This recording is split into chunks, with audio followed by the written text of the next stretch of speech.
run, and top Dems are quietly preparing. The president no longer seems absolutely certain to go for a second term, leaving the party, his top aides and potential candidates unsure about 24 and very quietly mulling plans B. Joe Biden's closest advisors have spent months preparing for him to formally announce his re-election campaign.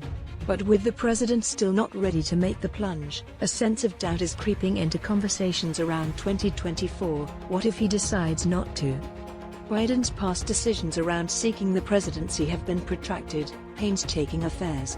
This time, he has slipped past his most ambitious timetable, as previously outlined by advisors, to launch in February. Now they're coalescing around April. But even the target is less than definitive. People in the president's orbit say there is no hard deadline or formal process in place for arriving at a launch date decision. According to 4 people familiar with the president's thinking, a final pull has been pushed aside as real-world events intervene. His cloak and dagger trip to Kyiv over the holiday weekend took meticulous planning, and the positive reaction to it was seen internally as providing him with more runway to turn back to domestic politics.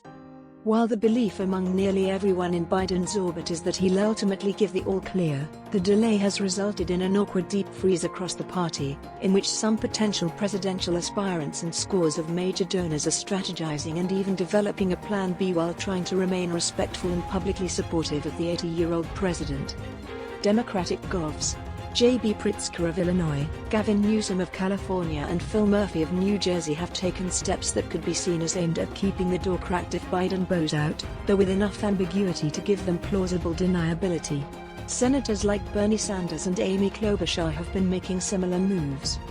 People directly in touch with the president described him as a kind of Hamlet on Delaware's Christina River, warily biding his time as he ponders the particulars of his final campaign. In interviews, these people relayed an impression that the conventional wisdom in Washington, D.C., that there's simply no way he passes on 2024, has crystallized too hard, too soon. An inertia has set in, one Biden confidant said. It's not that he won't run, and the assumption is that he will. But nothing is decided. And it won't be decided until it is. Doubts and problems if he waits. The stasis wasn't always so pronounced. After former President Donald Trump's launch in November, there was a desire among Biden advisors to begin charting their own kickoff plans in earnest.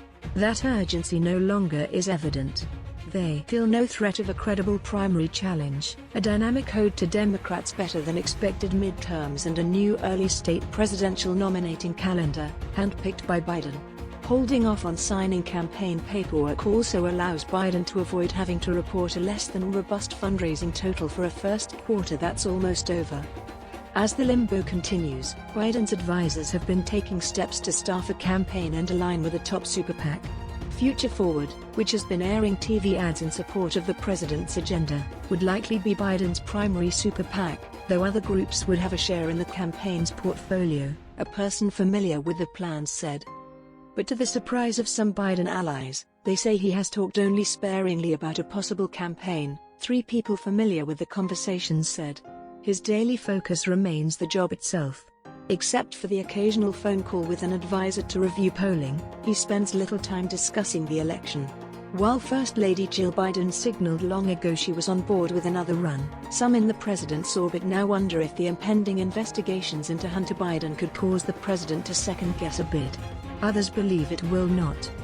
A decision from Biden to forego another run would amount to a political earthquake not seen among Democrats in more than a half-century, when Lyndon B. Johnson paired his partial halting of the U.S. bombing of Vietnam with his announcement to step aside, citing deepening division in the American House now. It would unleash an avalanche of attention on his vice president, Kamala Harris, whose uneven performances have raised doubts among fellow Democrats about her ability to win, either the primary, the general election, or both. And it would dislodge the logjam Biden himself created in 2020 when he dispatched with the sprawling field of Democratic contenders, a field that included Harris. Obviously, it creates doubts and problems if he waits and waits and waits, said Democratic strategist Mark Longabaugh, who continues to believe Biden will run, and that he won't put off a decision for too long. But if he were to somehow not declare till June or something, I think some people would be stomping around. There would be a lot of negative conversation among Democratic elites, and I just think that would force them to ultimately have to make a decision," Longabaugh added. "I just don't think he can dance around until sometime in the summer." A campaign in waiting takes shape. Biden and much of his inner circle still insists he plans to run, with the only caveat being a catastrophic health event that renders him unable. Anita Dunn, Jen O'Malley Dillon and Mike Donilon have effectively overseen the campaign in waiting, with Donilon considering shifting over to a campaign proper while the others manage operations from the White House. Other top advisors would also be heavily involved, including Steve Ricchetti and Bruce Reed, and former Chief of Staff Ron Klain may serve as an outside advisor for a 2024 bid. The president has publicly told the country that he intends to run and has not made a final decision, White House spokesman Andrew Bates said in a statement. As you heard in the State of the Union, after the best midterm results for a new Democratic president in 60 years, his focus is on finishing the job by delivering more results for American families and ensuring that our economy works from the bottom up and the middle out, not the top down. For now, most of the senior team sees no need to rush, and are identifying April as the soonest he would go. That was the same month Biden unveiled his primary campaign in 2019, and the month that Barack Obama restarted his campaign engines in 2011. Bill Clinton declared in April of the year before he was re-elected, and George W. Bush in May, Bates added. In addition to Biden's unchallenged hold on the party, they note a belief that some of his legislative wins, like the infrastructure and CHIPS bills, will yield dividends in the months closer to Election Day and the need to pace the president. They point to the year ahead of heavy foreign travel, including his historic stops in Ukraine and Poland to rally European allies against Russia. "We're not going to have a campaign until we have to," a Biden advisor said. "He's the president. Why does he need to dive into an election early?" But the delay in an announcement has allowed nervous chatter to seep in, or, in the case of Biden confidants, dribble out from his inner circle. It's forced them to consider whether Biden's waiting could leave the party in a difficult position should he opt against another run. Some people around the president note he's always been, as he likes to say, somebody who respects fate. And they pointed to the seemingly unguarded answer he gave recently to Telemundo, when asked what was stopping him from announcing his decision on a second term. "I'm just not ready to make it," Biden said. He continued to insist in the same interview that polls showing Democrats eager to move on from him are erroneous. Famously indecisive. Biden is famously indecisive, a habit exacerbated by decades in the uber-deliberative Senate. He publicly took his time mulling a decision not to run in 2016 and to launch his run in 2020. He missed two self-imposed deadlines before choosing Harris as a running mate.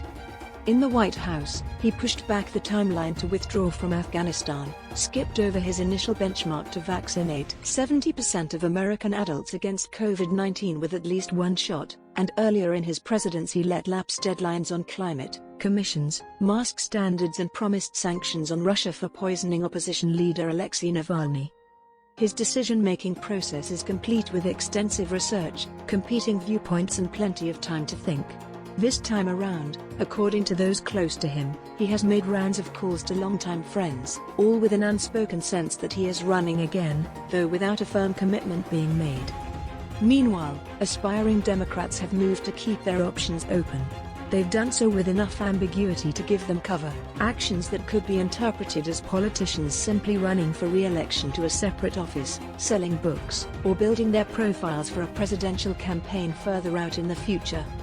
Among them is Pritzker, who was just elected to a second term.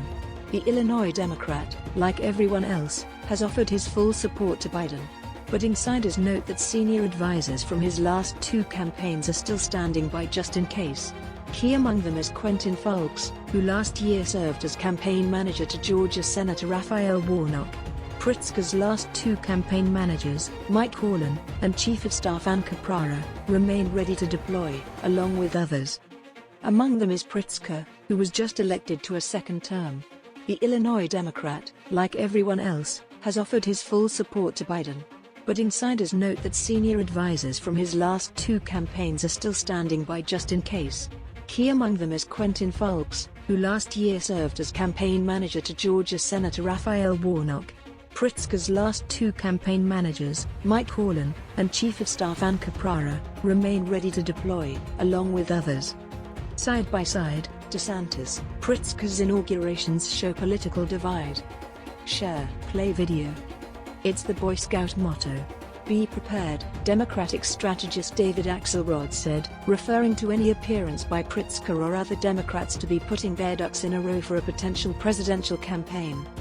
Newsom's circle of top advisors and close aides have a similar understanding should he need to call on them, after easily winning re-election last year, surviving a recall attempt the year before and building one of the largest digital operations in Democratic politics. Murphy, who's chairing the Democratic Governors Association, is in the same boat as the others, having vowed to back Biden while indicating an interest in a campaign should a lane open for him.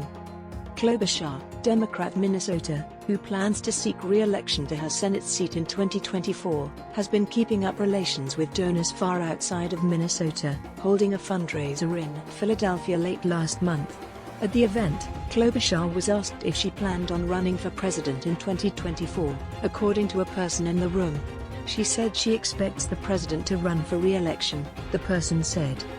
Senator Elizabeth Warren, Dems, also is running for re-election, a dynamic that allows her to pledge support for Biden, bank her own cash, communicate with party leaders on her own behalf, and change direction should she need to. One source close to the senator, however, said another presidential bid is highly unlikely regardless of what Biden decides. Sanders, who ran for the White House in 2020 and 2016, released a new book, It's Okay to Be Angry About Capitalism, this month.